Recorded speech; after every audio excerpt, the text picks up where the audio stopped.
So it looks like the Dark Prophet is a no-go, ladies and gentlemen, so I got fucked on that last video. Blizzard instead wants to embark on an expansion centered around a Burning Legion invasion, so go ahead and check this out. On Draenor, old rivals sought to bring Azshara to its knees. And while the Iron Tide was quelled, they were but servants of a more ancient foe that has not forgotten our defiance. The vengeance of the Burning Shadow has come.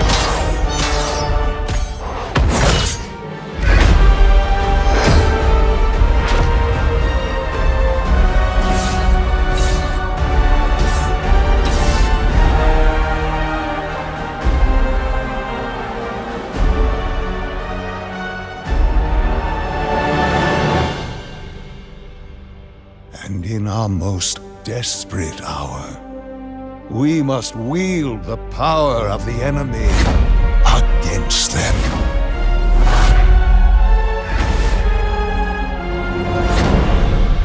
For we stand once more upon the brink of destruction.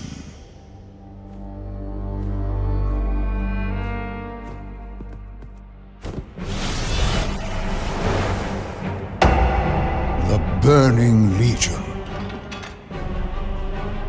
has returned.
Yes guys, that is Illidan, so spread your damn legs. Alright, so we're gonna start off on the Broken Isle, which was mentioned in Warcraft 3. The Broken Isle was once a great night elf inhabited continent until the events of the Well of Eternity 10,000 years ago, which changed the lands of Azeroth forever.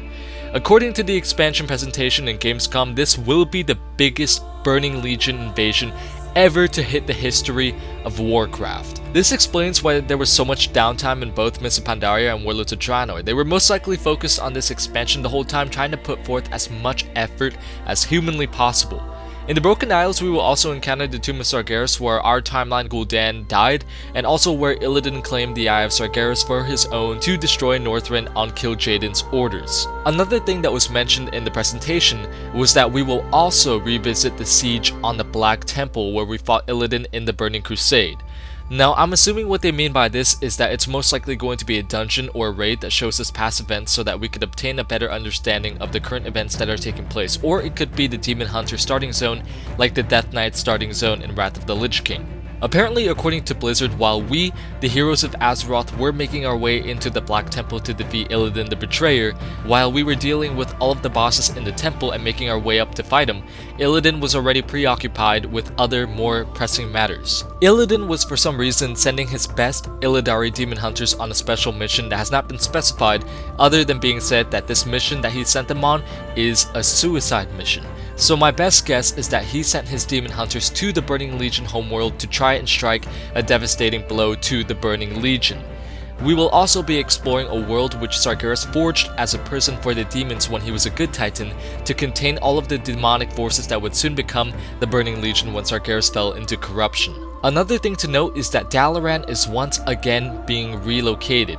This time over into the Broken Isles, where it will be the main capital city for both Horde and Alliance players to converge on. The reason as to why Dalaran is being the main capital city for this expansion is because Khadgar is leading the mages of the Kirin Tor against the might of the Burning Legion. But there's also some bad news. For some reason, it is mentioned in this unveiling that Jaina is pissed off by something. Maybe by Khadgar leading the Kirin Tor, maybe by Dalaran moving, we don't know. But I have a bad feeling about where her allegiances will lie by the time this expansion is over. We will also be visiting a raid within the Emerald Nightmare, where we must pursue Cenarius and fight back Xavius, and where we will also find a large glimpse and gameplay within the Emerald Dream, so I think that this will be pretty exciting. Now going over to the zones, in the zone of Azshara, I hope I'm pronouncing that correctly, we will also be encountering Queen Azshara, who is once again doing her best to please Sargeras and ensure the Burning Legion's victory by obtaining a Pillar of Creation. The Pillars of Creation were the pillars that were used to shape Azeroth when the Titans first came to our world, and it is our goal within this expansion to obtain all of the Pillars of Creation so that we can amass a force of power powerful enough to close the portal within the Tomb of Sargeras. In the zone of High Mountain, we will be exploring the lair of Deathwing to find some secrets. Maybe exactly how he became corrupted, and also what exactly his thoughts were when he turned on his allies. In Suramar, we will encounter Gul'dan, who is still serving the Legion, and who is also accompanied by a legion of Felguards in order to ensure that the Legion does not lose possession of yet another Pillar of Creation. Also, Ilaria and Terralion. You guys may recognize their names down at the bottom of the loading screen when you enter the world of Warcraft. They will be making an appearance within this expansion. Now let's go ahead and talk about the weapons and artifacts that you guys saw in the announcement trailer. In Mists of Pandaria, everyone had the legendary cloak. In Warlords of Draenor, everyone has the legendary ring. In this expansion, everybody will try to obtain a legendary weapon. And the good news, the weapons will all be different depending on your class, so it will always be unique. Not everybody's going to obtain the same weapon, not everybody's going to be walking around with the same legendary weapon, we're all going to be walking around with a different weapon depending on our class and depending on our spec. For example, if you are a DK, you will return to Icecrown to retrieve the broken shards of Frostmourne to wield that magnificent weapon. If you are a Paladin, you will revisit the Broken Shore to find and seek out Ashbringer so that you may wield it. I mean, I think that it's great that we can finally wield these epic weapons, but I don't necessarily feel as though powerful weapons such as Frostmourne and the Ashbringer would be a good idea for players to wield. These are legendary weapons for legendary heroes and villains, and now everybody and their goddamn mother is going to be running around with one. So I don't really know how I feel about this idea, but you can also customize your weapon. You can customize it with additional traits that will enhance your playstyle, and you can also customize the appearance of the legendary weapon so that you are wielding it just like how it was displayed in the announcement trailer. So you can wield the Ashbringer as its normal form, you can wield it as the corrupted Ashbringer, you can wield it as a fiery Ashbringer, a whole bunch of different appearances for each legendary weapon, and that's actually what I really like about this. And I actually think that's pretty cool, even though I don't really like the idea of everybody wielding an Ashbringer and Frostmourne wherever I turn. I do like how you can modify the traits of the weapon. I mean, if it's gonna be in the game, might as well enjoy it, you know. There's no use and there's no gain in bitching about it. Just enjoy the game for what it is. Something else that is really worth mentioning is the new PvP system. So this new honor system that we are going to have is going to be called Honor System version 3, and this is going to be implemented because Blizzard apparently has had too many complaints and comments that gear has too much power in PvP. A player with 700 item level wild gear has a much higher advantage than a player with primal 660 item level gear, so they feel like implementing a new honor system version where gear has little to no change in your PvP performance. So what they are doing is that they are instead implementing a separate talent tree available only in PvP, which will unlock more talents over time as you rank up from rank 1 to rank 50 through gaining honor. Now once you reach rank 50, you will unlock all your talents in your talent tree, and you will also have the ability to prestige, which will reset your rank to level 1 so that you can grind all over again, and this is basically for cosmetic rewards and items. Now the Demon Hunters. The new class that you have all been waiting to hear. The Demon Hunters will be able to have horns on their head in the character creation screen, as well as a variety of different tattoos on their body. The story to their class is that the Demon Hunters were freed by the Wardens in order to defend Azeroth against the might of the Burning Legion. Now there's only going to be 2 specs for this class, Havoc, which is a DPS spec, and Vengeance, which is a tanking spec. Here's a glimpse of also some of the abilities that the Demon Hunter will be able to have. What I think is very cool out of all of these is the Spectral Sight, which allows you to see enemies through physical barriers as well as stealth and invisible. Pretty scary for stealth classes that are facing off against Demon Hunters, but only time will tell how this will fare in PvP. As a Demon Hunter, you can also double jump, a feature that will allow you to jump once and then jump another time mid-air. Very cool. This expansion shows a lot of promise. A lot of fantastic ideas are being implemented into this expansion. The Emerald Nightmare, Gul'dan, Alleria and Turalyon, Illidan, Neltharion's Lair, etc. and etc.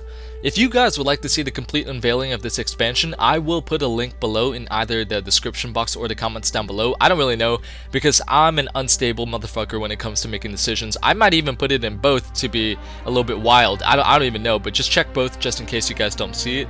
But I haven't gone over everything that was stated in the unveiling, but I just went over the most important factors of the announcement. I thought it was important to summarize their presentation because a lot of people, when they click on a 2-hour video, they'll just say, fuck it, I ain't watching this shit. And they'll usually just try to look up another video that will summarize it, and hopefully that video is this video. So with that having said, guys, I hope you guys do enjoy this video, and this is the expansion that everybody's been waiting for. This is the Burning Legion expansion at the back of our minds, at the back of our thoughts, and that everybody was saying that it was going to come sooner or later. This is where Illidan comes back. This is where Alleria and Turalyon comes back. This is where we get to hold Frostmourne in our hands. This is where we get to hold Ashbringer in our hands. This is the expansion where we fight the Burning Legion head on. So with that having said, guys, thank you so much for watching this video. Peace out, take care, have a good one, and stay hyped.